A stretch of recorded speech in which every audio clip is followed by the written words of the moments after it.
So what an awesome opportunity. So what we're going to do is we're going to begin our SBC report. So we'll do an SBC report for, I don't know how long, I really don't know everything everybody's going to say. So I don't know how long, but we will do prayer requests. So we need to wrap up around 7:15. You got that? Grant's the one I'm worried about the most. Okay. So what? Oh, are we recording officially? Oh, we're officially on. Okay, so I'll go to mine. So our agenda that the way we're going to do this tonight is I'm just going to let the four others speak. They all kind of have divvied up the most important issues of the meeting. So they're going to talk about really what stood out to them and certain things that were highlights. And then I'll come up at the end and open it up for questions. So if you guys have any questions about anything, I'll be happy to answer those. Or if there's something I can clarify, because sometimes it does get complex, and so I'm happy to translate anything they say or any question you have. So the one thing I want to say to open up is I do want to thank the four that went for their sacrifice to go. I mean, I know they took vacations and they, didn't work for a week, and they sat through very long meetings, and the Deermeyers drove on Monday, and then they left at 5 p.m. on Wednesday, and Greg worked on Thursday, so they drove from Orlando. So I'm thankful that they were willing to go, and there was also just, I think we had a good time together, so I enjoyed spending time with them and their spirit through it all. So I'm going to pass it off to Greg, who's our first one. And then it'll go Greg, Angela, Aubrey, Grant, and then I'll come up and answer any questions that you may have or can clear up any confusion. So give it up for Greg here. He loves speaking in front of people. This is his favorite. You know how much I love public recognition. Oh, yes. So, talking's always fun. Now, overall, the SBC trip was a ton of fun. It was really I pulled up close. I'm eating the microphone. Okay. So it was a ton of fun though. It was actually really cool seeing how it all worked. The outgoing SBC president was very comical in basically everything they did. But it was encouraging seeing that many believers, that many like-minded people there together. It was really cool. But my topic is the presidential election of Willie Rice, and kind of like what I thought about him and a little bit of a background on him. So actually the election went really strongly in his favor, 57% to 43% over Josh Powell. But Willie Rice, the background on him is just that he's a pastor from Calvary Baptist Church, Clearwater, Florida. And I'm not going to go through all of the positions that he's held previously, but he's been president of the Florida Baptist Convention. He's held several different presidential roles in that world, in the state conventions. And he also was chairman for a number of different committees for the SBC. But overall, I think the general consensus from the group and from the members there was that we really couldn't go wrong with either direction. Both of them were good, godly men. Both of them had good points and everything. Personally speaking, and the decision to vote for Willie Rice for me and for Angela was based off of interviews that we watched of the two different candidates. And the thing that stood out about Willie Rice was really he was more reform-minded. And so he agreed with the peace and unity. Truth and unity, something like that, yeah. He agreed with that, but then also he brought up hard issues, and in his interviews he talked through, his view on like dam, his view on financial transparency. Those were things that he brought up, that he spoke to. He did say something that I thought afterwards, I was thinking about it, was pretty funny, is that he was assigning task force for different things. And I thought that was pretty funny because during the conference, everybody voted on these task force, and then everybody nominated things for like task force. And the SBC as a group did not like the fact of task force being called out for every single little thing. So I thought that was pretty funny. But the big thing with Josh Powell that stood out to us was it felt like more of a he specifically wanted to support all the good things that the SBC does, which I think we all can agree that supporting them and making sure that they're mission minded is correct, but it felt like it was glossing over a lot of the real the needs of reform or needs of any kind of change in the SBC. And I know based off of a couple of our communications meetings, the congregation seemed to be in favor of reform as well when it comes to those. The other thing that I was going to bring up was I had no idea what the president did, or the first vice president, second vice president, or any of these guys did. So I researched it and found out that the vice president, fun fact first, was that they're all 100% volunteers. None of them are paid. I thought it was a good thing. But and also they all served just 1 year, with the president is maxed at 2 years consecutively. And then also I did want to bring up Don Currents, which the fanboys are over there. Apparently he's the most loved person in the SBC. And he's the mayor of his town, But the president, the main responsibilities for them, the one that carries the most weight is probably appointing the committee on committees and resolution committee. But they preside over the annual conference, really the official representation of the SBC. And also they serve on their kind of, I don't know if it's honorary, but they serve on all of the different entities for the SBC, like the IMB, NAM. They serve as a board member. The VPs, they strictly are succession planning if something happens, and they support in whichever way functioning for the president. But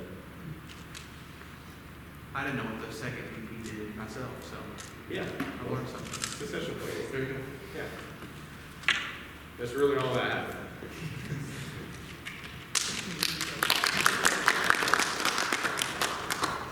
Again with the clapping. We really appreciate Bill letting us go as members. We did really enjoy You're it. gonna have to speak up a little bit. Okay. But we did really enjoy the conference and just seeing how everything works.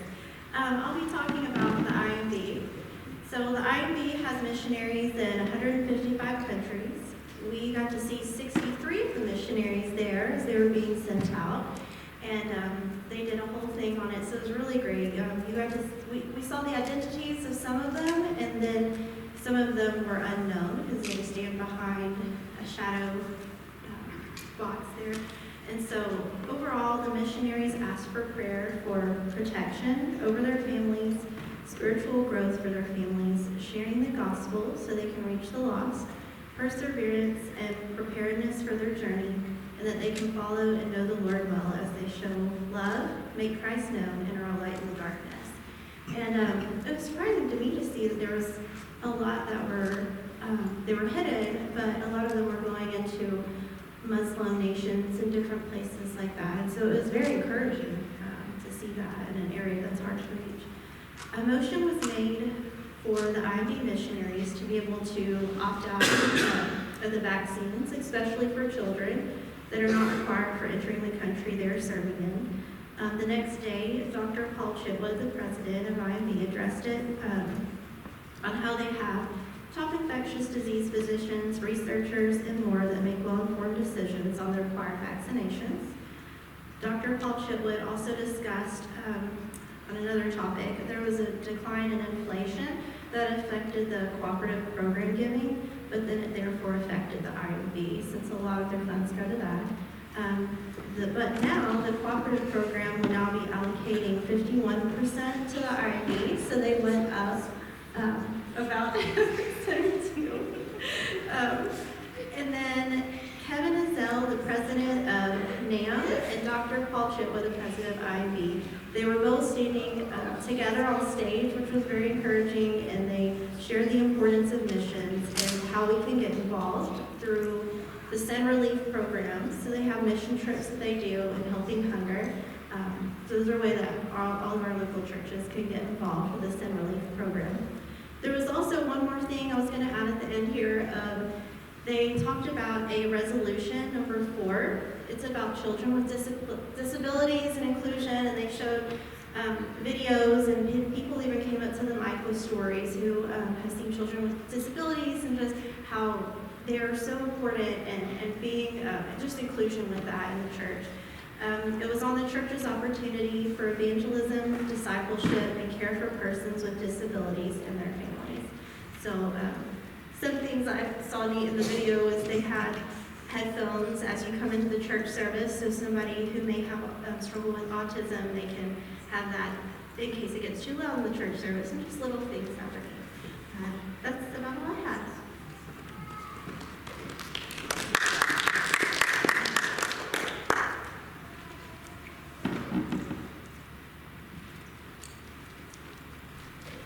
Is this how close it needs to be? Can y'all hear me?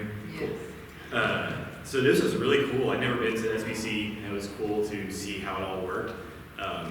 The way I was kind of thinking about it, felt like our communications meeting and members meeting all in one, but with 16,000 people instead of 50 to 100. And we have our little pamphlet with the information Daniel always gives us and stuff, and then like what's on the agenda. Well, this was ours, so much thicker, way more information.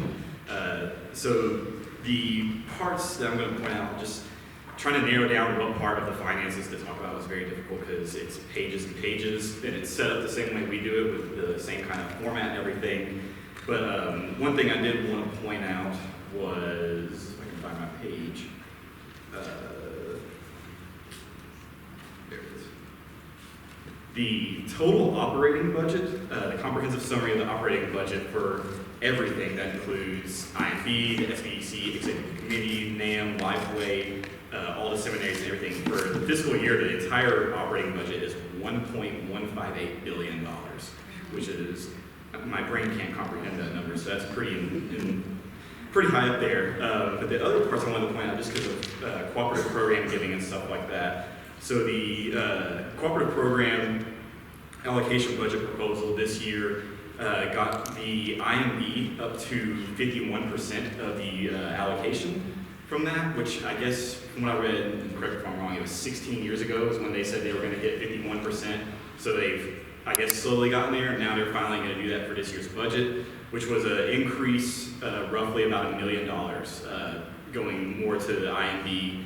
And then the North American Mission Board actually saw a decrease of $200,000 on their total budget for the year. And then, so that total, the World Missions Ministries of the cooperative program is a total of 74% roughly of the entire budget, with the rest of the money going to seminaries. And it's got a breakdown of all of the different amounts going there for a total allocation budget of $186 million, which is pretty cool. The other thing, I'm going to pull some quotes as well. So the executive committee and SBC operating budget summary, one thing that I noticed in it was a decrease from the operating side of the executive committee with the cooperative program. There was a decrease of about $660,000. And there's a quote from, I think his name is pronounced Eorg. Orge. Orge. he said, reducing our cooperative program allocation by $666,000 has implications for the executive committee. We will be considering options like reducing compensation and benefits, curtailing some ministry efforts, increasing fees for services, and looking for efficiencies in every department. We know you want us to make these changes because of the decisions you have made over the past 5 years, which mandate a streamlined executive committee focused more narrowly on its core functions. We hear you and we are responding accordingly. So I really like that, just the fact that he's listening. You know, I've heard some of the things from the 2020, 2021 SBC and some of the disaster that was going there, to see that they're making changes like that and listening is good. Some other things that he had said, what was the other one? We're at our best at the executive committee when we facilitate the work of others, including all aspects of this annual meeting and continuing work for your entities without notoriety or too much controversy. And we all need a little less controversy. That's our goal as we refine our workload to fit the available resources and stay within the limited but very important role you expect us to fill. And this is, again, the executive committee. Still kind of learning exactly what that is. There was so much information given at this that, again, huge book and 2 days of basically a work shift learning stuff.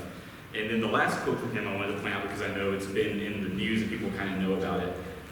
He said, what this thing here says, George also reported positive progress in ongoing executive committee work, including the approval of an accountability letter in line with the new business and financial plan Messengers approved in 2025. The creation of a free online trustee training course available across the SBC, continued defense in legal matters as related expenses continue to decrease, and the launch of the Fortify initiative to equip associations to provide training in sex abuse prevention and response.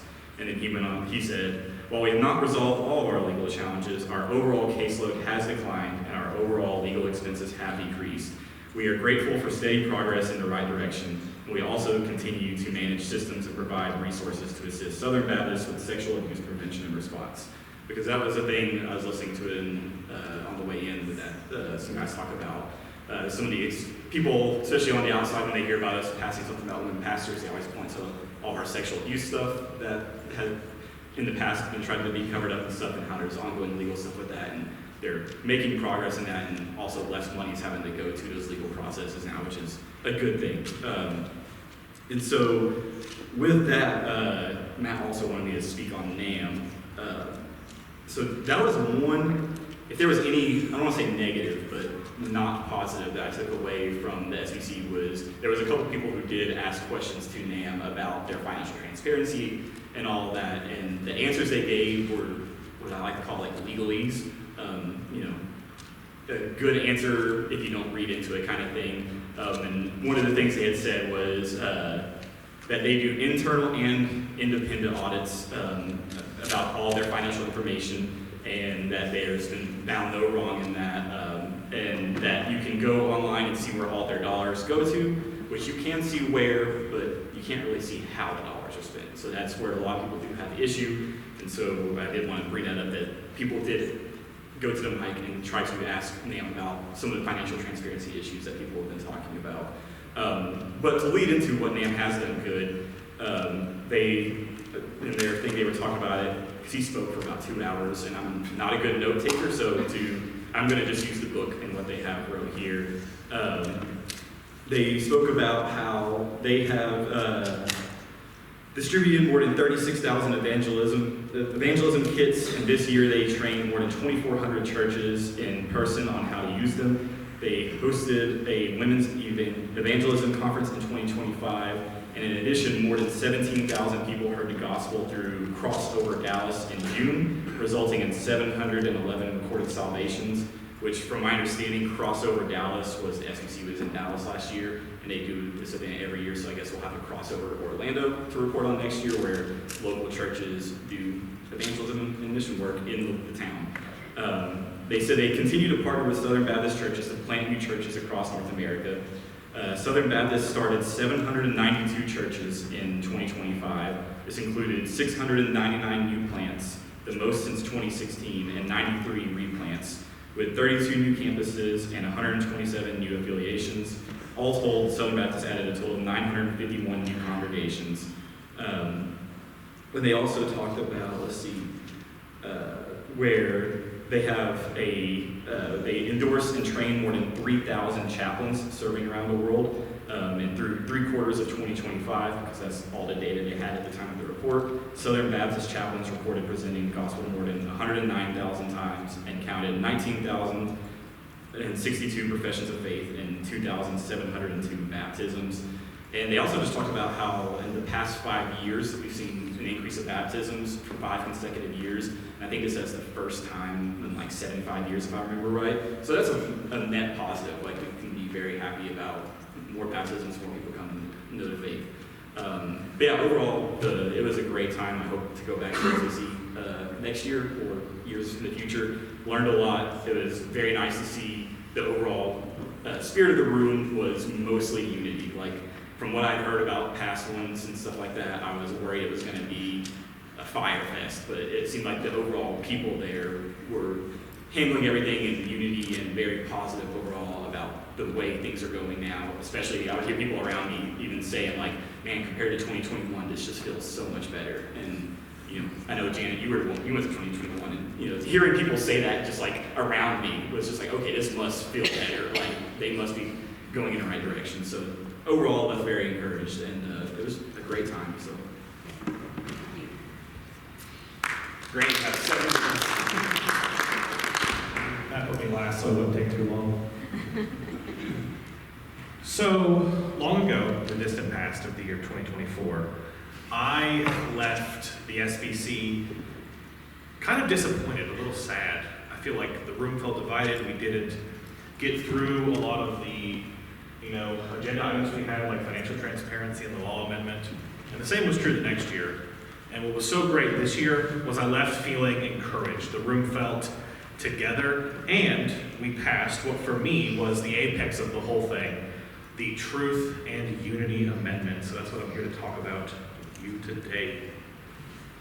So the Truth and Unity Amendment would add a line to our Constitution that says a church is in friendly cooperation with the SBC if it does not act to affirm, appoint, or endorse a woman serving in the office or function of a pastor/elder/overseer, specifically preaching to the assembled congregation. So why do we need this? Why is this such an important point for us? Well, for the sake of truth and for the sake of unity, hence the name. The Southern Baptist Convention is first and foremost a gathering of churches built upon the Word. So I appeal to Titus 1:5-6, where Paul writes, "This is why I left you in Crete, so that you might put what remained into order and appoint elders in every town as I directed you. If anyone is above reproach, the husband of one wife, and his children are believers," and he goes on and on. You could respond to that, well, that was culturally bound. He was just speaking to the culture he was in. And to that, I would respond 1 Timothy 2:11-14, where it says, "Let a woman learn quietly with all submissiveness. I do not permit a woman to teach or exercise authority over a man. Rather, she is to remain quiet." Why? Verse 13, "For Adam was formed first, then Eve." So the reason, there's a lot to unpack there, but the reason for this is first and foremost in the created order. So it's not a cultural thing why our church leadership is like this. Instead, it is a human thing. We also need this for the sake of our unity. The world is pushing us to conform. But Romans 12:2 tells us to do not be conformed to this world, but be transformed by the renewal of your mind. So we're not going to conform to this world's push to have women pastors. And many denominations have conformed to this. The Church of England has had its first female Archbishop of Canterbury, and over that issue, it has shattered. The denomination itself has fractured. There's division in their church now. Because they lost the truth, they've also lost their unity. So it's desperately important now that the SBC get this amendment in its bylaws so that we can stand in the truth of the Word, that we can stand unified in our doctrine. The first 2 years that I was there that I felt so negative on, we had to vote to disfellowship churches at the very beginning of the event over this issue. So when we lose our truth, we lose our unity as well, and that's why it's so important that we have this. Now, as to the details of that, we voted it in, but that doesn't mean it's in our bylaws. You have to propose it, then talk about it for a year, and then vote on it, and vote on it again next year. This year, we voted to suspend Rule 6 that says we have to talk about it for a year, so that's step one.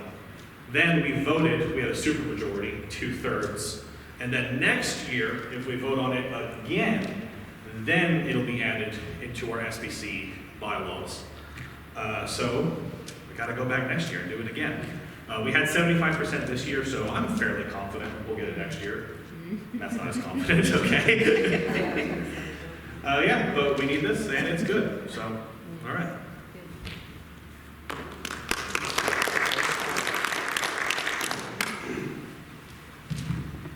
Any questions for me?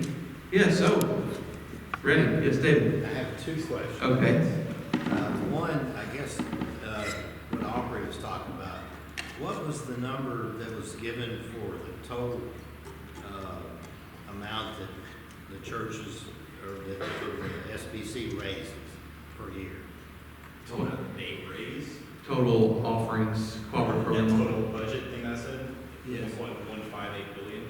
Well, the reason I asked is because while he was talking, I looked on my phone, the Mormon Church, $7 to $9 billion a year they raise. They're a cult. Yeah, right. And their assets are listed at $150 billion. Because they own banks, casinos, hotels, and various other things. So if you think that 1 billion or so is a lot, we, as Baptists, we need to raise more than a cult does. And I guess that's not a question. And the- Not really, but it's okay. It's a strong statement. But That doesn't anyway. include all of the churches though, that's just those organizations. Like, so our church's finances aren't included in that and others. So if you were to take all that, it might still be less. I don't have that number, but if you took all the churches into SBC and took their church's total giving, that number would be higher. Yeah. And the second question, you talk about reform. Mhm. When I'm from my Presbyterian background, reform means probably something different. Yeah, he did not mean reform soteriologically. He meant, or, whatever, he meant like a reform candidate, like talking about changing the institutions. That's what Willie Rice was running on as we need to change how we do things. Well, what were the points of the reform? Just in small. And small points is accountability and clarity on doctrinal issues and speaking to the culture more specifically in strong ways, things like that. So I would say accountability and transparency and doctrinal clarity might be how to sum it up a little bit. And the other candidate was against that? He was, if I had to frame it, I'd say he was more of a status quo. He ran on a platform of things are great, let's celebrate the good. And Willie Rice kind of ran on, we have some hard conversations we need to have, let's change what needs to change. Does that make sense? Yeah. Yes, Pat? I think Angela used a negative word that is in my vocabulary is inclusion. What exactly couldn't understand what she said was. Sorry, that wasn't like I was thinking of teaching terms to explain it, but it's more of just kind of making it accessible, the gospel accessible to everybody. Are you talking about with With disabilities? the disability? There was a resolution about disability and handicapped, and there's a resolution about it. They gave a short presentation because there was a task force installed last year about it, and it was about how to make sure that your church is able to minister to special needs. Okay, it's not LGBT. No. Oh, no. We're talking about, I was thinking of children with disabilities. They're like special needs. think wheelchair ramps. Can you get a wheelchair in your church? I just want, that word has been Yes. tied with that.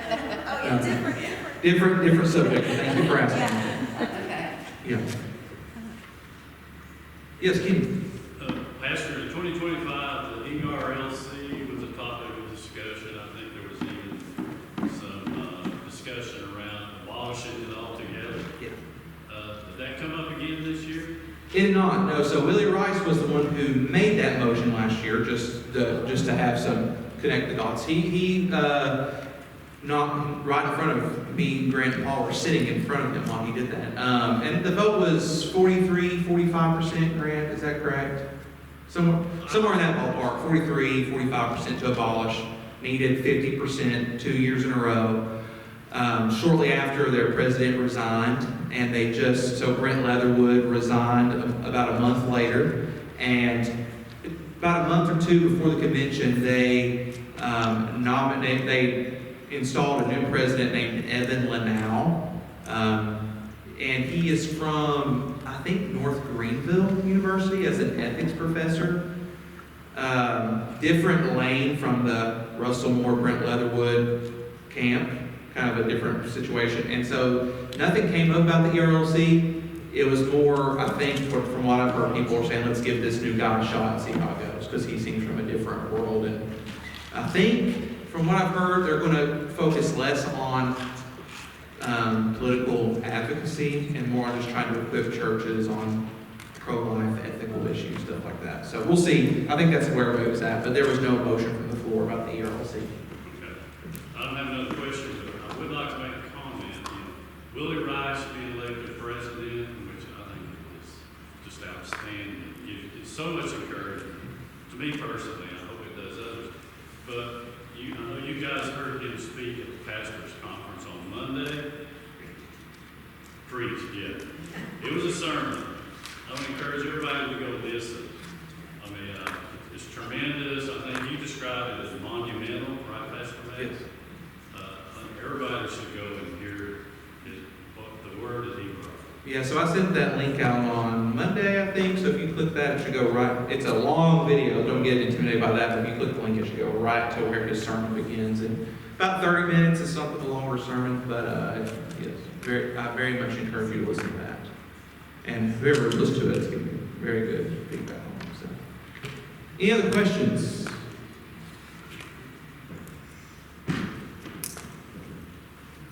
All hearts and minds clear? What does ERLC stand for? The Ethics and Religious Liberty Commission. Thank you. Yeah, so originally I think their role was to be like a lobby group for Southern Baptist political interests, which, in our climate, I would say it's fraught with danger to take on such a task. And they got in trouble, just my opinion, because they were diverting from consensus Southern Baptist issues. They were touching on things like funding for the war in Ukraine and gun laws, and spoke against the abolition bill in Louisiana. And all those things aren't consensus Southern Baptist issues. Stick to pro-life, stick to marriage, stick to religious liberty, and speak for. So when you sign your name, Brent Leatherwood, president of the ERLC, to Ukraine funding, I mean, there's not a consensus Southern Baptist view on Ukraine funding. We can disagree as brothers and sisters, right? Some of us may be really for it, some of us may be against it, but he was speaking kind of on behalf of Southern Baptists for these political issues that there wasn't wide agreement on. That's why 43% or 45% or whatever was willing to say we need to just do away with this thing, which led to his resignation. I guess I could just end at your Ethics and Religious Liberty Commission. Yes, thank you. I can read their mission statement if you want. What's that? So I can read their mission statement if you want. That's okay. That's okay. Anything else? Yes, Grant. Can I go back next year? We'll see. It depends on your behavior.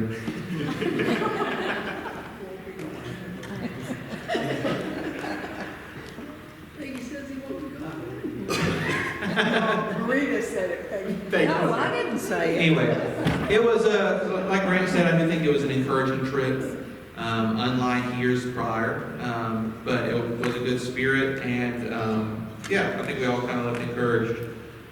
So praise the Lord for that.